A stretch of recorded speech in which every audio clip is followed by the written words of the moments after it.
If you're not on Twitter, you don't understand how fast this stuff gets out. But it's like people talking today about Erving Walker's problem. We talked about that 2.5 weeks ago. Right. 2.5 weeks ago. When it happened. Yeah, Twitter is ahead of the curve in terms of getting stories out there. Oh, what's stealing the taco? Stealing the taco. Talking about it. He got arrested March 30th. So why is Somebody tweeted it out. Tweeted it out today. Yeah. And now people are starting to write about it. Yeah. That's crazy. I thought that had already been done. Yeah. It's a $3 taco. Tony in Kentucky. Yo quiero taco perro. What's up, Tony?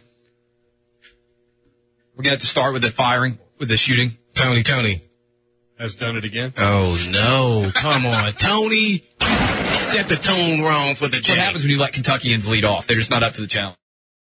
Did you hear, by the way, I read about they talked to the prostitute who was not paid. A New York Times had a front page story about it today. I read it this morning. I watched it on Good Morning America. Did they have her?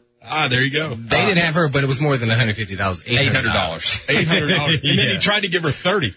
Yeah, there was a big difference in how much they decided to pay. That's a large discrepancy. But then it said the Secret Service agents could only scrape together $220.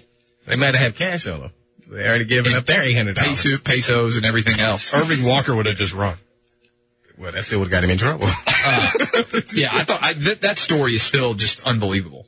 What, the taco story? No. The fact that a college kid steals food doesn't surprise me. The fact that a Secret Service agent refuses to pay for sex from a Colombian prostitute and gets the whole country, turns into an international incident. Actually, I want to know more about this, though. How did he steal a $3 taco? Was it sit on a tray and he took it? No, yeah, it was transportation food. You know, the guy in the cart. I don't understand how he stole one taco on the sidewalk. Yeah. He took it and ran. And then what's funny is the cops ran after him, and then they got cars involved over this stolen taco. I don't understand how they get caught. The same thing happened. The police get there so fast. I know, right? Same thing happened with Jay Cutler back in the day when he was at Vanderbilt's campus. I remember being in law school, and Jay Cutler was ripping phones off payphones on campus or something.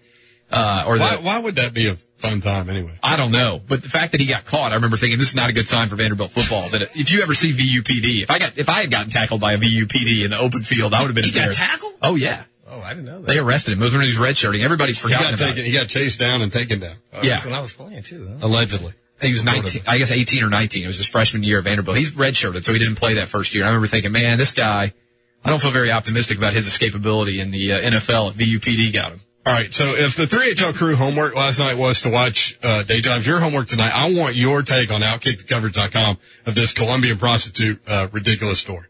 I got to figure out a way to tie it into sports. Why? That's what his website Well, the website is ostensibly about sports. I can't just write on Colombian prostitutes. I think your readership group would accept that. Well, look that's up probably true. You know, FBI or whatever they were, Secret Service guys, and see if they play college sports somewhere. Yeah.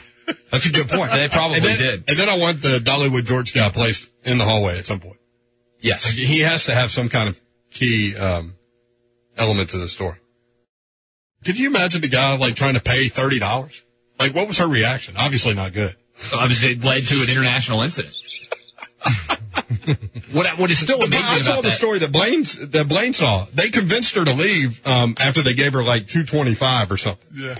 What's amazing about that to me is they have a policy about the prostitutes not being able to stay in the hotel overnight. Supposedly they called at 6:30 a.m. to tell her she had to leave. So it's got to be incredibly common that people are bringing back prostitutes. The other crazy thing about that is the military went out and the Secret Service went out, and both of the groups ended up with prostitutes back at the hotel that night. They were separate groups. Just a quick and think that's the first time it's ever happened? Well, if they have a policy for how long prostitutes can stay in the rooms at the hotel, it happens all the time. I thought you meant the city had the policy. No, this was the Caribe Hotel or whatever in Cartagena. Oh, the hotel has the policy. Yeah, how many people, That's weird, isn't it? The hotel has a policy? Where are they? Are they located next to? Cartagena is where they were trying to get to in Romancing the Stone, which actually you haven't seen because it came about before 1990. You've probably seen it. Don't put me in the category. You haven't seen that? Is that going to increase tourism? Michael Douglas and Catherine. You think more people will go to Colombia because they know that prostitution's legal there now? I bet there will be so many more people in Cartagena, however you pronounce it. Cartagena.